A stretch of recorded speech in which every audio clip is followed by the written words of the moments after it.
And welcome back to Daily Wrap. I'm Joe Concha, joined by my co-host, Rick Unger, and filling out the panel, Heather Hansen and Brad Hirschfield. We have been talking a lot about Mr. Trump lately, hasn't everybody? Well, because he is giving us a lot to talk about. As you know, the Donald was in Las Vegas at Freedom Fest over the weekend. One of his complaints, he can't get a fair shake from the press.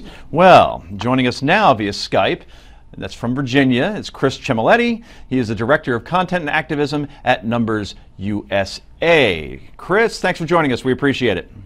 No problem. Thanks for having me. So Mr. Trump continues to surprise the mainstream GOP with how well his message is being received. Why is it resonating? Why is he so effective so far in his campaign? Well, I think unlike most politicians, he's, in his opinion, he's telling it as he sees it. Most politicians so closely guard their rhetoric and what they say, and they're worried about ramifications of things that they may say, or they're worried about offending possible voters. It seems that Mr. Trump he doesn't care about that, and as he said in his speech, he's going to finance his own campaign, so he doesn't really have any funders to appease. He's not trying to raise money. He's just speaking his mind. Chris, it's Rick Unger. We could probably all agree that Mr. Trump's campaign has really taken off as a result of the free media he's been given by the national press. So with that in mind, I mean, is it really appropriate for him to say that he hasn't gotten a fair shake from the media when it's the media that has, in this instance, made Donald Trump?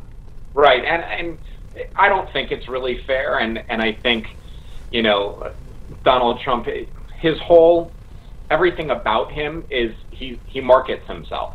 So he's the more outlandish the comments that he makes, the more media coverage that he's going to get. So I really think he knows what he's doing, and he's figuring out a way. He overshadowed Jeb Bush's presidential announcement when he entered the race.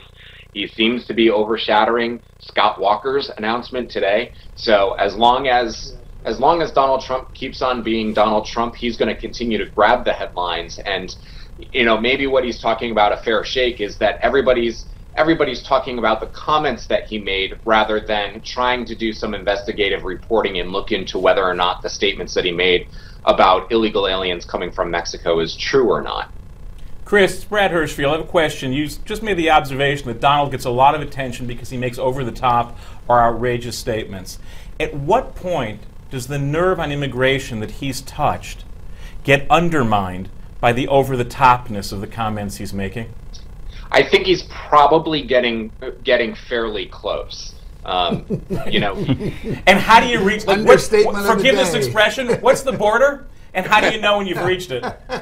Yeah, good question. I think what we've learned from the statements that he's made is that there's a lot of frustration with the American people out there over the entire issue of immigration, whether it be legal or illegal immigration.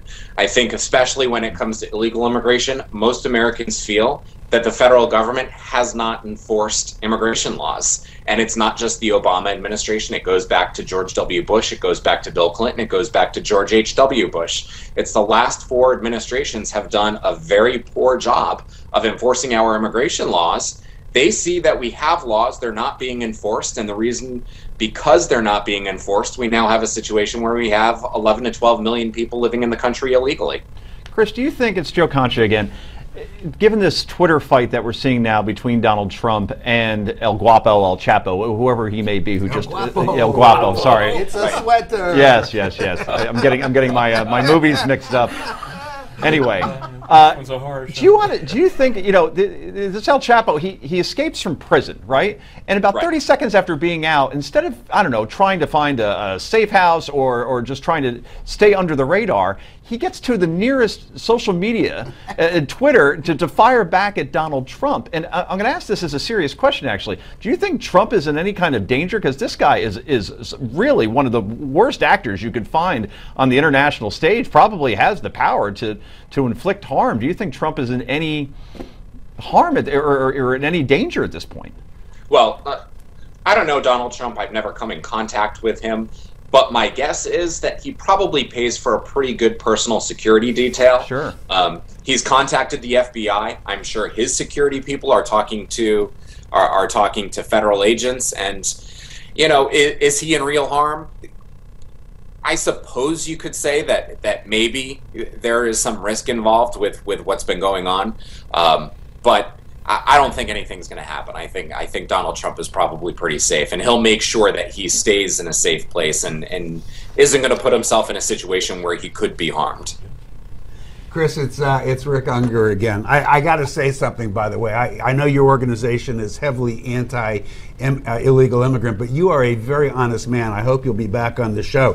What I want to ask you is, do you think as an American that it is somewhat embarrassing that somebody who is running for the highest office in our land is engaging in a Twitter battle with a Mexican drug lord? Well, I don't know that I would have ever imagined seeing it. But in this day and age in politics, I mean, some of the things that I've seen happen, we follow Congress very closely, whether it's within the immigration debate or outside of the immigration debate. Some of the things that we see happen on the House floor, on the Senate floor every single day, I can honestly say I don't think there's a whole lot with politicians in America that surprises me anymore. And maybe you're right about that. Hey, Chris, thanks very much for joining us from Virginia. We appreciate it tonight, and certainly, as Rick said, appreciate your candor, and we'll love to have you back on the show sometime. Thanks for having me. Okay. We'd like to hear from you. Is Donald Trump getting treated unfairly by the media? He's certainly getting a lot of attention, that's for sure. Go to newsmaxtv.com/comments and let your voice be heard. We may read some of those comments on the air as well. More Daily Wrap right after the break. Stay tuned.